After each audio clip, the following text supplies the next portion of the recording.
The unexpected message. The Earth was calm that morning, just like any other. People moved through their routines, rushing to work, kids heading to school, and the world going about its day without a care. No one could have predicted the terrifying event that was about to change everything. A sound, unusual and unfamiliar, echoed across the earth. At first, people ignored it, thinking it was just a glitch in their daily lives. But soon, it became clear that something was wrong. In the control room of Earth's largest satellite facility, technicians were scrambling. A strange signal had appeared on their radar, one that they couldn't identify. They tried to trace it, but it wasn't from any known source. It was something new, something powerful. The signal came in bursts, each one stronger than the last. It wasn't long before they realized it wasn't coming from any Earth-based technology. This was something far beyond them. "This can't be right," muttered Dr. Sandra Whittaker, the lead scientist at the satellite station. Her fingers flew over the controls as she tried to analyze the data. "This signal is too strong, too precise, and it's coming from deep space." She wasn't the only one in shock. Across the globe, people in every major city were suddenly hearing the same message. It was transmitted through every available communication channel, from the news networks to radio waves. The voice was clear, cold, and unwavering. "People of Earth," the voice announced, "this is the Galactic Council. For centuries, we have observed your world. You have grown far too powerful for your own good. Your actions have attracted our attention. You are now a threat to the stability of the galaxy. You will submit to the authority of the Galactic Council or face annihilation." The world went silent. People stared at their screens, unable to comprehend the words they had just heard. At first, it seemed like a hoax, some kind of elaborate prank. But as the message repeated, the gravity of the situation began to sink in. This wasn't a joke. The message continued, detailing the supposed crimes of humanity. The Galactic Council claimed that Earth's rapid technological advancements and growing military might have disturbed the balance of the galaxy. And now, humanity would face the consequences. The Council had declared war on Earth. "What do we do?" President Daniel Harris asked, his voice shaking as he stood in front of his team of military advisors in the White House. "This is beyond anything we've ever faced. They're not even asking for surrender. They're threatening us with complete destruction." General Mark Daniels, head of the U.S. military, looked grim as he scanned the data. "Sir, we don't have any information on these beings. We don't know how advanced their technology is, or if they even have the capability to carry out such a threat. But we can't ignore it," President Harris insisted. "If this is real, we need to prepare for the worst. Earth's very survival depends on it." Across the world, panic spread quickly. Governments scrambled to form a response. Emergency protocols were activated. Military leaders convened to discuss strategies, while civilians began to question the future. People flooded social media, trying to make sense of the chaos. Was it a warning, or was it a declaration of war? Meanwhile, in the United Nations, the world's leaders were gathered in emergency session. The room was tense, with representatives from every country anxiously waiting for the response from Earth's greatest minds. The room fell silent as the transmission continued. The voice spoke again, its tone colder than before. "You have 1 week to comply. We will give you no further warning. The fate of your planet rests in your hands." The world's leaders exchanged worried glances. It was clear now. The Galactic Council was not playing games. If humanity didn't submit, their world would be destroyed. It was a question of survival, and there was no time to waste. But as the message played once more, an unexpected thought crossed President Harris's mind. What if humanity didn't have to submit? Could Earth, a young and small planet by galactic standards, stand up to such an overwhelming force? What would it take to defend Earth from this unknown enemy? In military bunkers and labs across the globe, teams of scientists and strategists began working on plans. The world was thrust into a state of urgency like never before. Technologies were brought out of hiding. Plans for defense and counterattacks were drawn. And all the while, the voice from the Galactic Council echoed in the back of everyone's mind. We will give you no further warning. It was up to humanity now. They could no longer hide behind the safety of their isolation. The time had come for Earth to face a challenge beyond anything they had ever dreamed of. They had 1 week to figure out how to survive. Would humanity submit to the will of the Galactic Council, or would they rise up, defying the odds and fighting for their survival? As the days passed, the world braced for the inevitable. The Galactic Council's ultimatum hung over them like a dark cloud.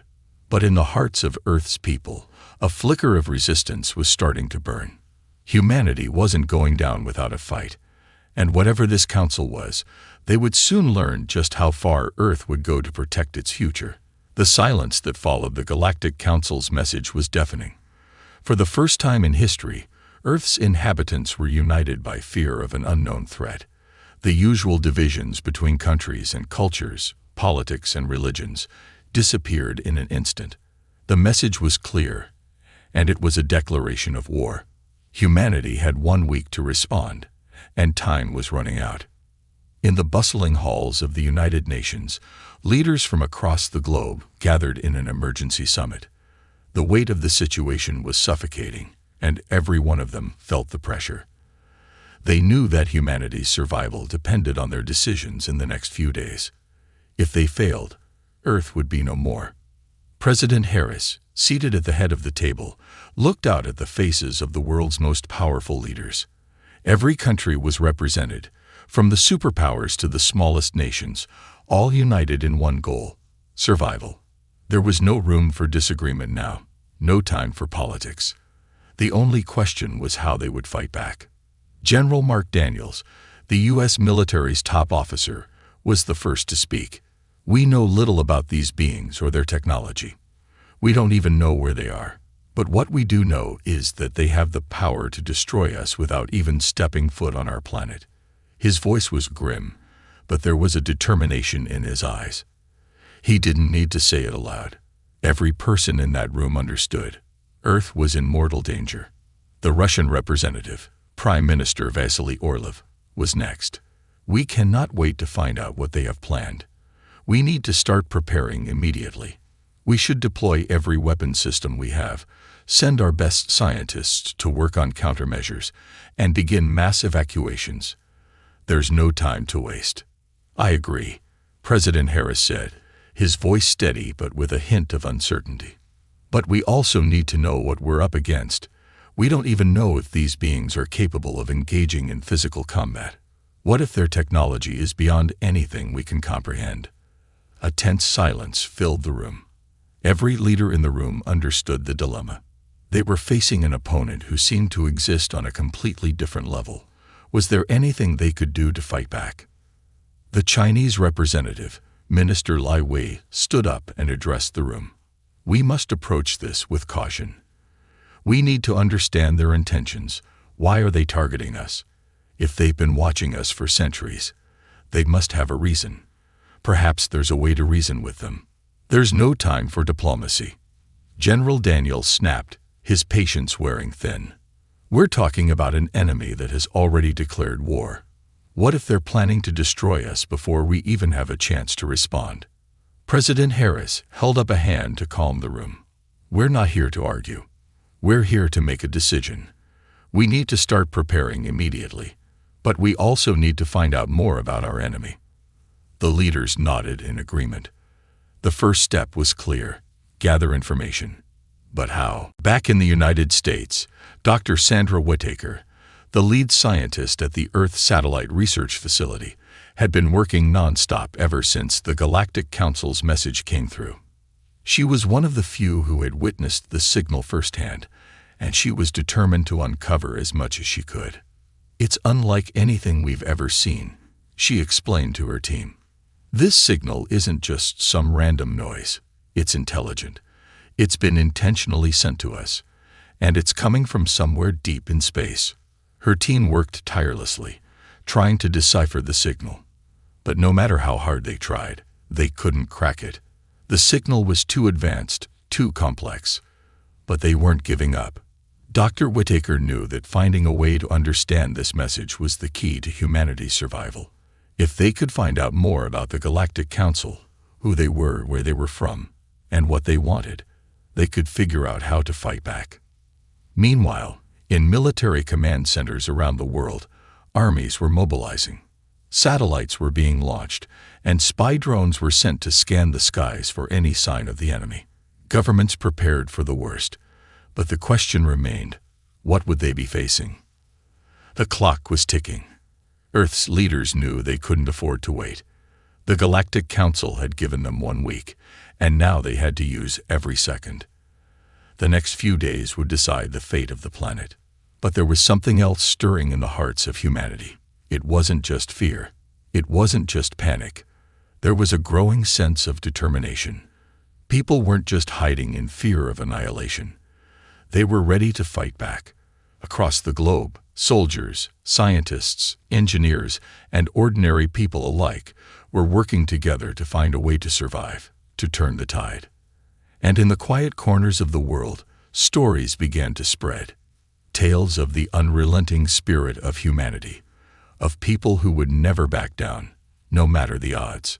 The Galactic Council had made a grave mistake if they thought humanity would simply submit. Earth's people might have been small in the grand scheme of the universe, but they had something far greater than power. They had a heart that would not be defeated. As the world prepared for what was to come, one thing became clear. Earth wasn't going to just roll over and accept defeat. Whatever the Galactic Council had planned, humanity was ready to make them regret ever threatening Earth. But the question remained, was humanity ready for the fight of their lives? Would they be able to stand against an enemy that seemed so far beyond them? Only time would tell. The days were passing too quickly. The world was on edge, every hour filled with tension and uncertainty. As the Galactic Council's deadline loomed closer, the global preparations escalated, but the fear was palpable. Humanity was facing a threat unlike anything they had ever encountered. There was no longer any room for doubt. The fight for survival had begun.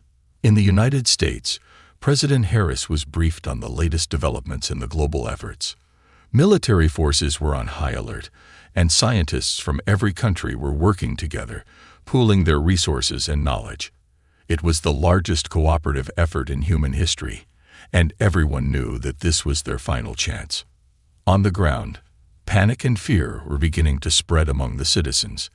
People tried to go about their daily lives, but it was impossible to ignore the looming threat. Governments were issuing regular updates, warning citizens to stay calm and be prepared, but no one could shake the feeling that something terrible was about to happen. In the bustling streets of New York City, people moved quickly, their eyes glued to their phones, watching the constant news reports about the Galactic Council. It was impossible to escape the sense of doom hanging in the air. Yet, despite the fear, there was an undercurrent of defiance. Humanity might have been scared, but they were also angry. Angry at the Galactic Council for threatening their way of life. Angry at being forced into a fight they never asked for. At the same time, Earth scientists were working around the clock, trying to break through the message sent by the Galactic Council. Dr. Sandra Whittaker and her team had made progress. Small, but significant. They had discovered that the signal wasn't just a warning. It was a complex communication designed to gather intelligence. It seemed that the Galactic Council had been watching Earth for much longer than anyone had anticipated. They know us better than we know ourselves, Dr. Whittaker said one evening as she pored over the data. This isn't just about a declaration of war. It's about understanding how we think, how we react. They're calculating everything. They're testing us. The realization hit hard. The Galactic Council wasn't just an enemy. They were an intelligent force, playing a long game. And right now, they were studying humanity to determine how to strike. Across the globe, other scientists were working on their own theories, trying to unlock the mystery of their enemy's true intentions. There were many debates on whether the Galactic Council was even capable of empathy or negotiation. Was Earth simply another conquest in their vast empire, Or was there something deeper behind their interest in the human race? Meanwhile, in the heart of Europe, a coalition of military leaders met in secret. The Russians, Chinese, European powers, and others all gathered to discuss how they would respond. The situation was dire, but there was no longer any space for hesitation. As they reviewed their strategies, one thing became clear. Humanity needed a unified response if they were to stand a chance. Dividing our forces will only make us weaker, General Vasily Orlov stated. We need to put everything into one massive counteroffensive, a show of strength that will make them realize we won't bow to anyone. We are united. The military commanders around the table nodded in agreement, but there were still too many unknowns. How could they fight an enemy with technology that might be far more advanced? How could they even begin to fight back when they didn't fully understand their enemy's capabilities?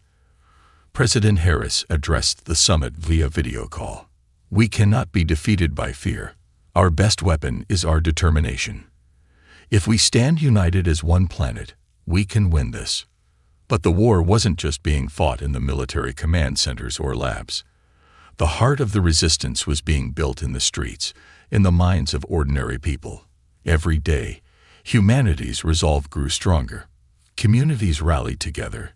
Volunteers signed up for military service, and civilians began to build and create weapons of their own. Makeshift alliances formed in places like underground bunkers, back alley workshops, and government-run refugee centers. It was clear that Earth was in a race against time.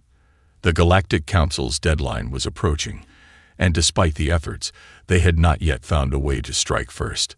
Dr. Whittaker and her team worked tirelessly, and their breakthrough came one late evening. The signal, which had once seemed so foreign, was now revealing more of its secrets. It wasn't just an encrypted message. It was a countdown, a timeline that led to the final confrontation. Guys, look at this, Dr. Whittaker said to her team as she pointed at the screen. This is it. The Galactic Council isn't just coming. They're coming at a specific time.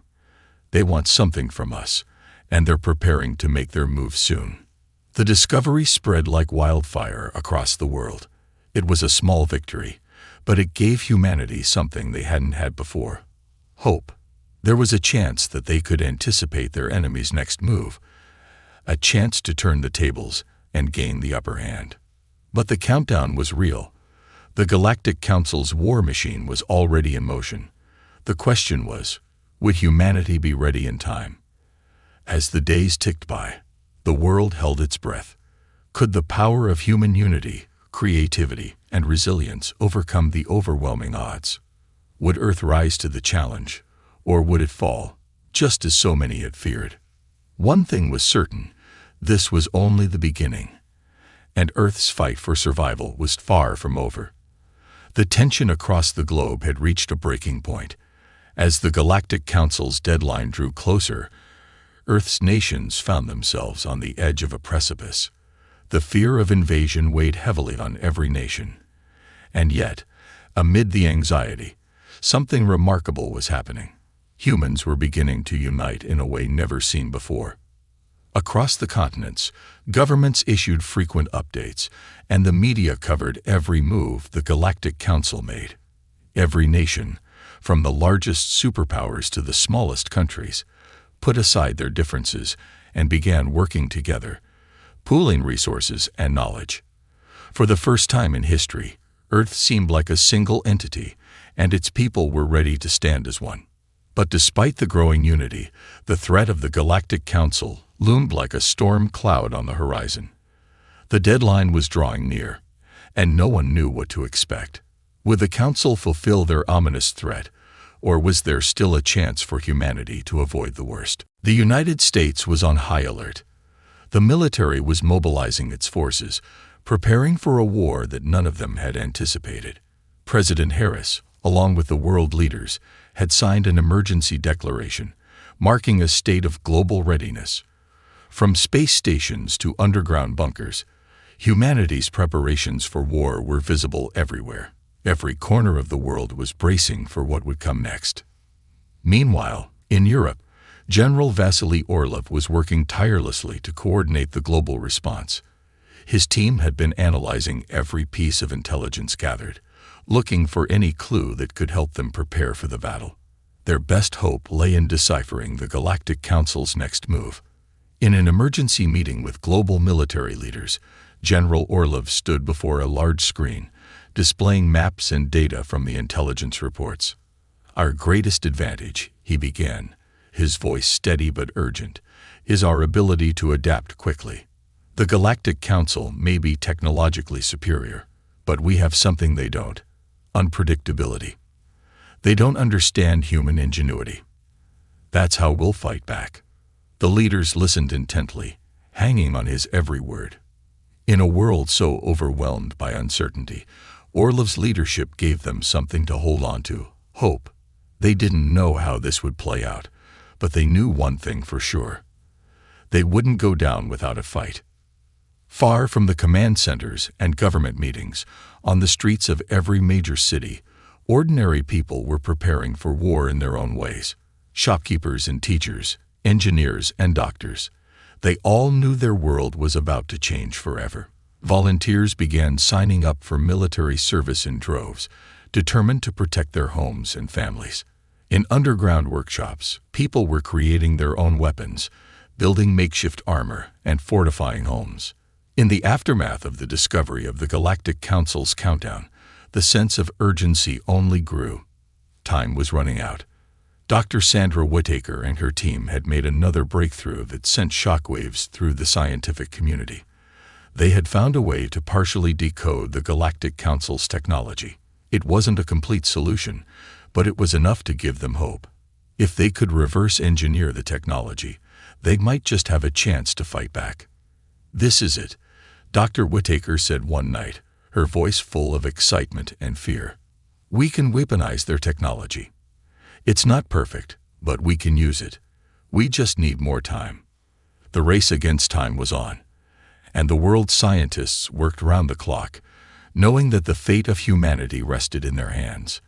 Back in the United States, President Harris was receiving daily updates on the progress of humanity's preparations.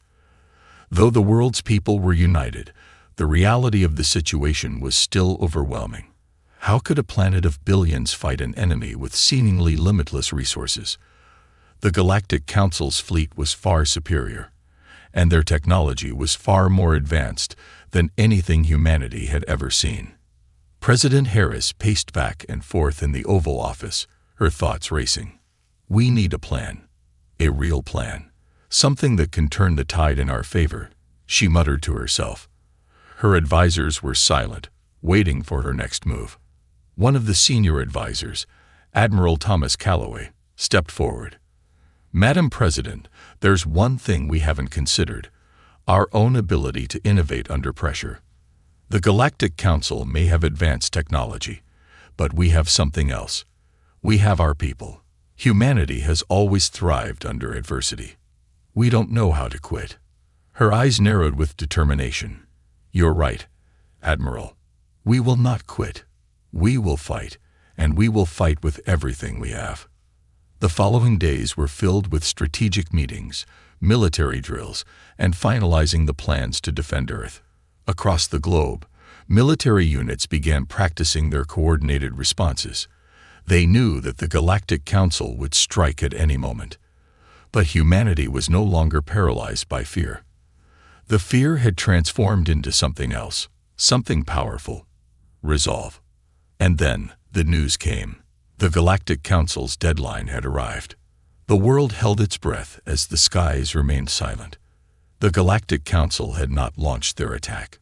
Instead, they sent another message, more chilling than the first. It was a command. "We give you one final chance to submit to our will. If you do not comply, we will annihilate you." In the face of such a dire threat, humanity stood firm. The countdown had reached 0, but it wasn't over yet. The final hour was now here, and Earth would not back down. Humanity's fight had only just begun. But one thing was certain: Earth was ready to make its stand. The Galactic Council's final ultimatum echoed across Earth, shaking the very core of every nation. The silence following the message felt suffocating, as if the entire planet was holding its breath. Humanity had never faced a threat of this magnitude. The entire world knew that something catastrophic was imminent, yet there was still no clear answer on how they could overcome such an overwhelming enemy. President Harris stood in the war room, flanked by her closest advisors. The weight of the situation bore down on her like a crushing force, but her resolve had only hardened. The world was watching, waiting for a decision, for any sign of hope that humanity could survive the storm that was coming. "We don't have time," she said, her voice steady despite the tension. "The Galactic Council won't wait for us to come up with a perfect solution. We fight. Now."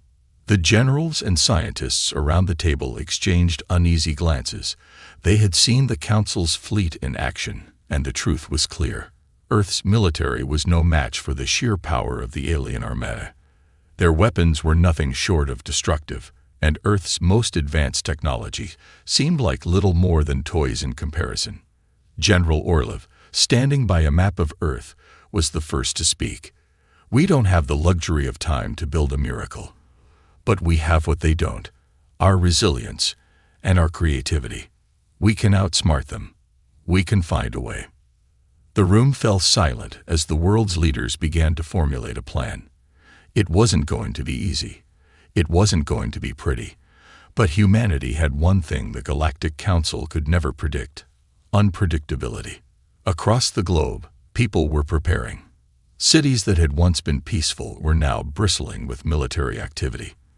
Every country, large and small, had their best minds working to develop weapons, strategies, and defenses that might turn the tide. The fight would be long, but humanity was no longer waiting for someone else to lead the charge. The time for action had arrived. In the United States, scientists at the newly formed Earth Defense Agency worked around the clock, analyzing the Council's technology, looking for any flaw, any opening. Dr. Sandra Whittaker's breakthrough was their last hope. After days of sleepless nights, she and her team had identified a potential weak point in the Council's shields. It wasn't much, but it was enough to ignite a spark of hope. The Council's shields were nearly impenetrable, but if they could hit the right frequency at the right moment, they could breach it. It was a long shot, but humanity had no choice but to take it. Meanwhile, across the ocean, a group of engineers had been working on Earth's most advanced weapon yet, the Aegis cannon.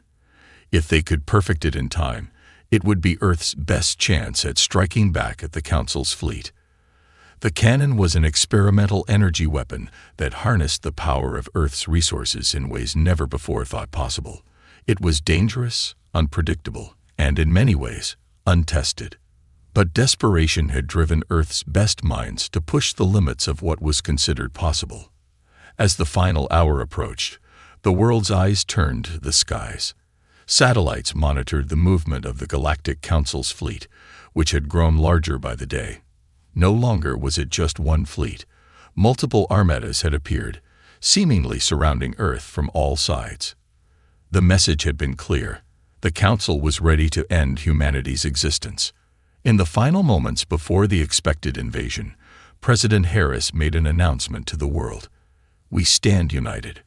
Our strength lies not in our weapons alone, but in our will to survive. The Galactic Council believes they can destroy us. But what they don't understand is that humanity will never surrender. We will fight until the last breath." The message spread like wildfire, from the most remote villages to the tallest skyscrapers in the world. People were no longer afraid. Instead, they were ready to defend their homes, their families, and their future. Unity had become their most powerful weapon. As the galactic fleet positioned itself above Earth, their massive ships casting shadows over entire cities, the final countdown began. Time was running out. The Earth Defense Agency had done all they could, but it was now up to the people of Earth to take the next step. In military bunkers, soldiers prepared to launch their final assault. In the skies, fighter jets stood ready for the battle ahead.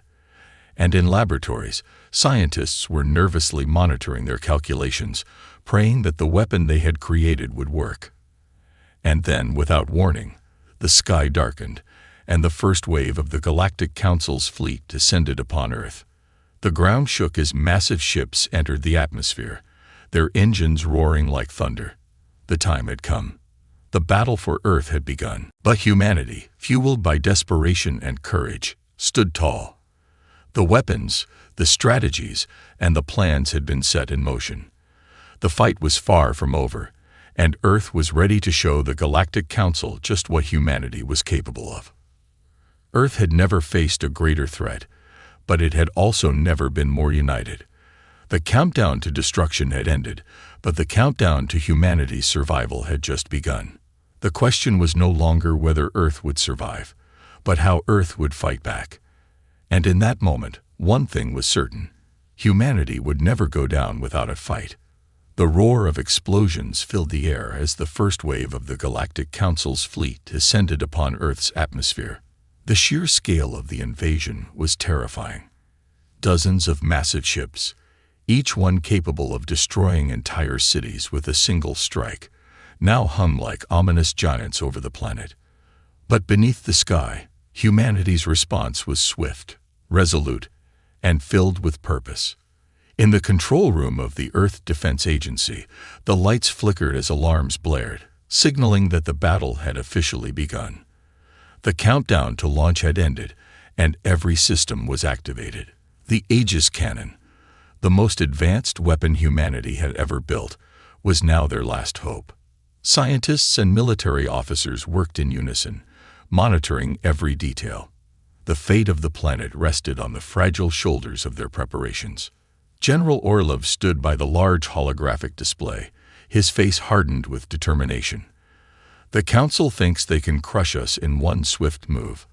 They're wrong," he muttered to himself, his fingers gripping the console as he watched the incoming fleet. "We'll show them what humanity is capable of." From across the world, fighter jets launched into the sky, their engines roaring like wild beasts as they sped towards the incoming armada. Pilots, many of them inexperienced in interstellar warfare, knew they were vastly outmatched. But there was no hesitation. Each pilot was prepared to do whatever it took to buy Earth time. Their courage was their greatest weapon, and they wouldn't let fear stop them. In the skies above the United States, Captain Maria Delgado and her squadron led the charge.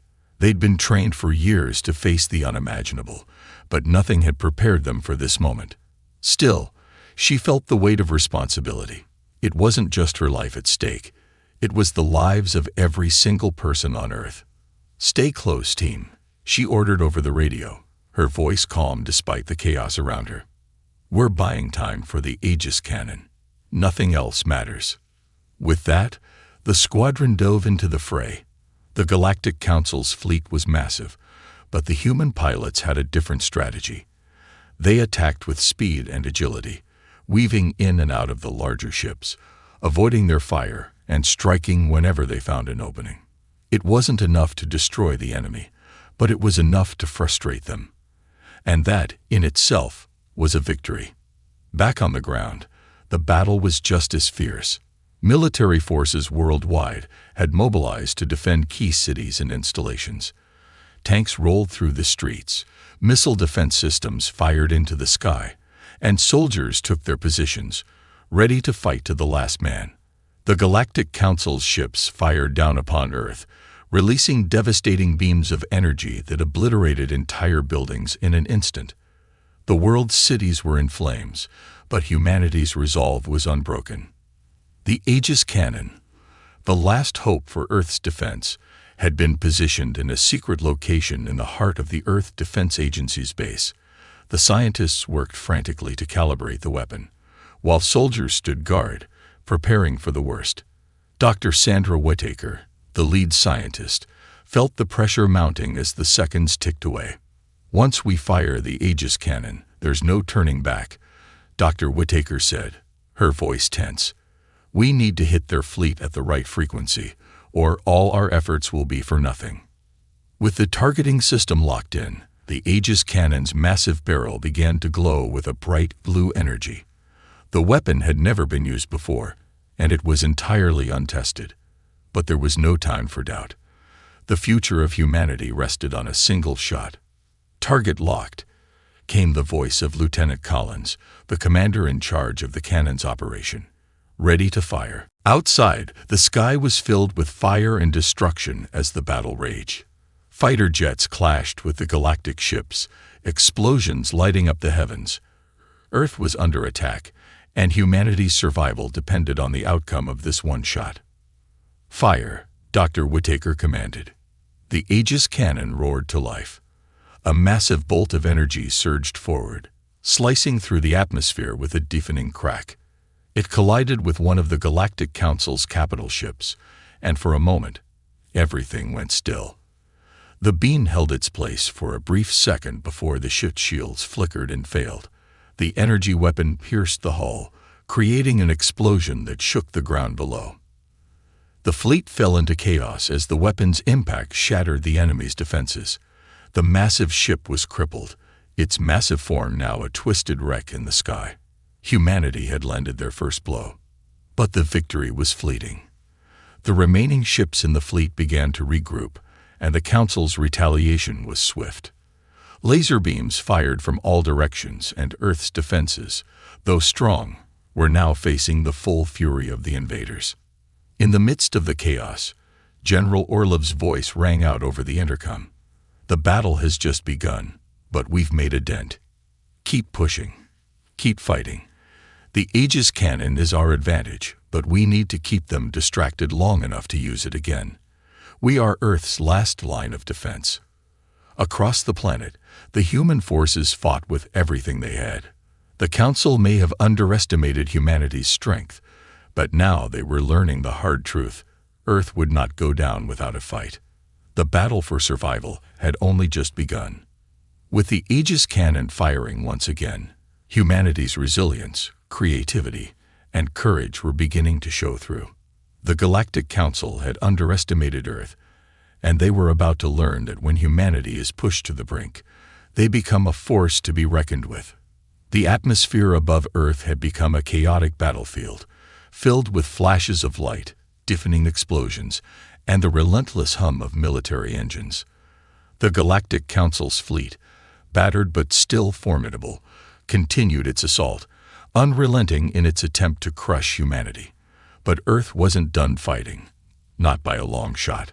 From every corner of the globe, soldiers, civilians, and resistance groups were rallying together in ways the Council could never have predicted.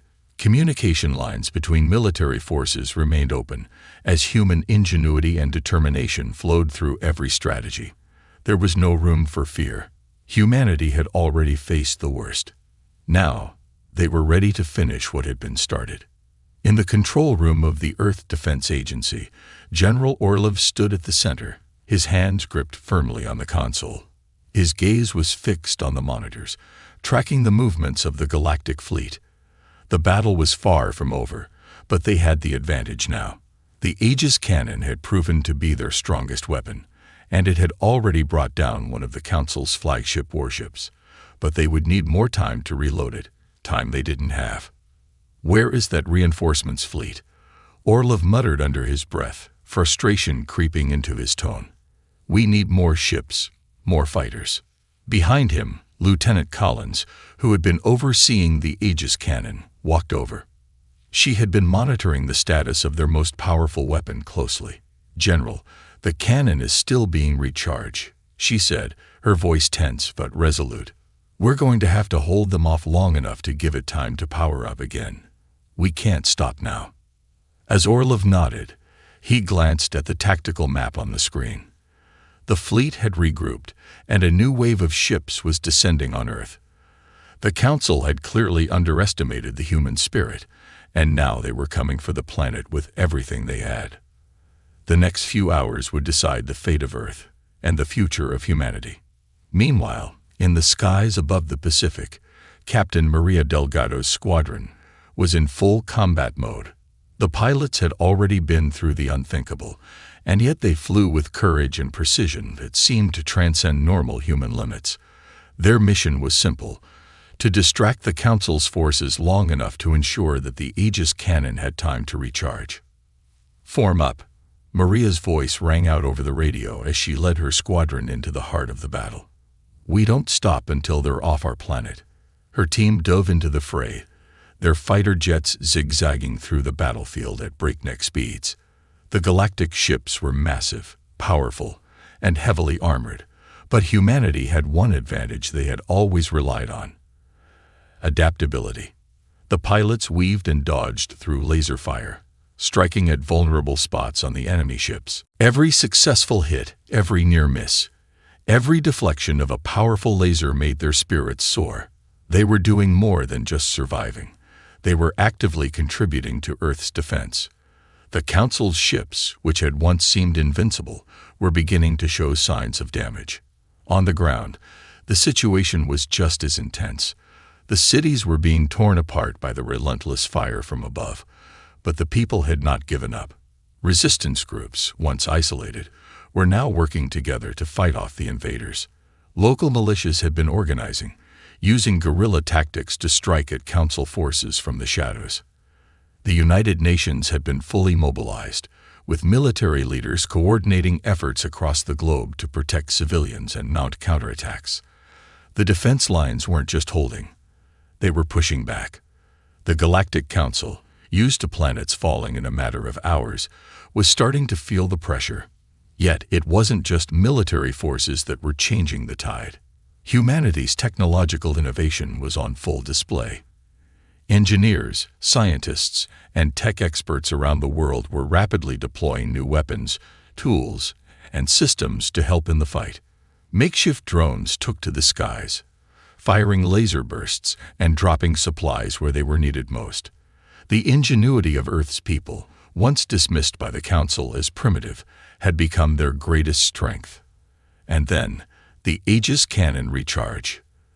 The massive weapon, Earth's greatest hope, hummed to life once again. "General, we're ready," Collins said, her voice brimming with relief. "We've got one more shot at this." Orlov turned to the screen. The enemy fleet had drawn closer. It was time. There was no more time for strategy or waiting. The final battle had come. "Target the largest ship," Orlov commanded. "Make it count." The Aegis cannon fired, and the beam of energy shot through the atmosphere, piercing the sky with an intensity that seemed to stop time. It collided with the enemy ship, and for a moment, everything stood still. Then, a massive explosion rocked the galactic fleet. The shockwave rattled the Earth. But the result was undeniable. The Council's largest warship had been obliterated. With that, the tide of the battle shifted in humanity's favor. The galactic forces faltered, their morale shaken by the destruction of their flagship. And yet, humanity knew they couldn't stop. The war wasn't over, but the victory was a sign. Earth had shown the universe that it would not be conquered. Not by the Galactic Council. Not by anyone. As the final shots rang out across the battlefield, humanity stood firm. They had faced the ultimate threat, and they had fought with everything they had. The war for Earth was far from over, but the message had been sent. Humanity would not fall without a fight. The Galactic Council had made a grave mistake in underestimating Earth, and now they would pay the price.